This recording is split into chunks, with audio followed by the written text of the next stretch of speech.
Hello guys, আসসালামু আলাইকুম। আজকে বাংলাদেশের খেলা দেখে অনেক মানুষ হতাশ হয়ে পড়ছে। বাংলাদেশ সুন্দর একটা ম্যাচ, জিতা ম্যাচ হারিয়ে গেছে। এটা মেনে নেওয়ার মতন কোনো ভাষা আমার কাছে নাই। একদম জিতা ম্যাচ, কেন আজকে ওরা এই কাজটা করলো? কেন আফগানিস্তানের কাছে কি ম্যাচটা ওরা বিক্রি করে দিয়েছে?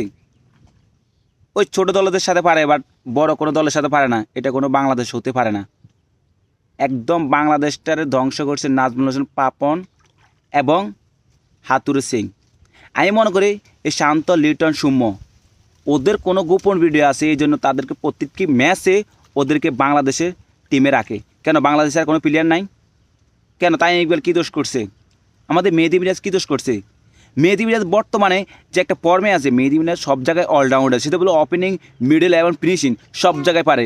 মেহেদী হাসানের মতো কোনো খেলোয়াড় বর্তমানে এই অলরাউন্ডের ভিতরে সবচেয়ে ভালো পারফরম্যান্স করতে মেহেদী হাসান মিরাজ। মেহেদী হাসান মিরাজের খেলাটা দেখলে অনেক ভালো লাগে। সেই বলিং এবং ব্যাটিং সব জায়গায়, সে ওপেনিং, মিডলে এবং ফিনিশিং সব জায়গায় মেহেদী হাসান মিরাজ পারে। মেহেদী হাসান কিছু কিছু ম্যাচ, যে ম্যাচগুলো হারা ম্যাচ, সেই ম্যাচটা একলাই মেহেদী হাসান মিরাজে জিতিয়েছে। মানুষ সবসময় খেলা দেখে না। আজকে মানুষ আপনাদের খেলা দেখার জন্য কেউ টিএসসি সামনে, কে বিলে, কে খেতে, যে যে জায়গাতে আসিল সবাই কিন্তু আপনাদের খেলা দেখছে, উপভোগ করছে। কিন্তু এভাবে যে আপনারা হেরে যাবেন, কেউ ফোন মেলা মারছে, কে ভাজি ধরছে। আসলে ভাজি জিনিসটা বলতে চাই, কারণ বাংলাদেশ আছে জিতা ম্যাচ, কেন হারবে? আমার কথা হচ্ছে এটা কি বাংলাদেশে হারা ম্যাচ?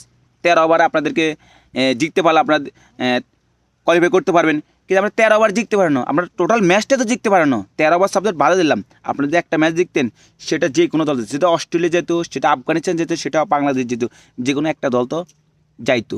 তাহলে আপনার কেন, আপনার কি আফগানিস্তানের কাছে কি ম্যাচটা বিক্রি করে দিয়েছেন? এই বাংলাদেশের সব মূল হচ্ছে হাতুড়ি সিং, নাজমুল হোসেন পাপন। কেন ওদেরকে দলে রাখা নয়? বারবার ওদেরকে চান্স দেওয়া হয় কেন? সাব্বির রহমান কি দোষ করছিল? ওরা একটা বার চান্স দিয়ে ওরা বল আউট করেছে। এই লিটন দাস আজকে কয়টা বল খেলছে? সে কি ম্যাচ ধরার জন্য, ম্যাচকে কেন ধরে খেলার জন্য দিছিল রে? ও যদি আরও যদি কয়েকটা বল যদি মারি তো আপনার প্রথম 3 ওভারে বাংলাদেশ যে পরিবেশন ছিল, মোটামুটি 3 উইকেট, যে 33 রান, যাক মোটামুটি আমি হিসেবে করতে যদি ওভারে 10 রান করে যে উইকেট পড়লে কিন্তু বাংলাদেশ 13 ওভার ম্যাচ জিকে।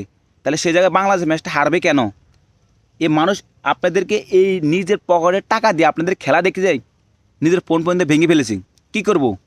আপনাদের খেলা দেখতে মন চায় না কেন? বাংলাদেশ করবো মানুষ যখন বাংলাদেশের খেলার সাথে যদি আমি মনে করি যে অন্য কোনো খেলার সাথে বাংলাদেশ সাপোর্ট মানুষ করতে চায় না, কিন্তু আপনাদের কারণে করিও মানুষ যদি এত হতাশ হয়ে পড়ে যায়, মানুষের মাথার যদি এই কমার্সটা রাখা থাকে 114 রানের টার্গেট, সেই জায়গায় আপনার ম্যাচ হারে দেন 120 বলে 114 রান করতে পারেন নাই, তার আপনি কিসের খেলোয়াড়?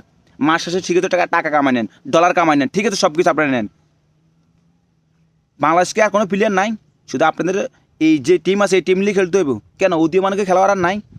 আপনারা দেখতেছেন না? আপনাদের খেলা দেখলে মানুষ এখন বিরক্ত হয়ে গেছে।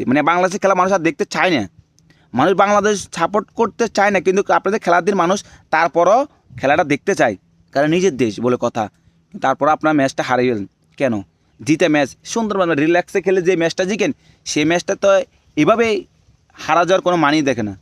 আজকে বিলে আসলাম, বড়টা দেখার জন্য।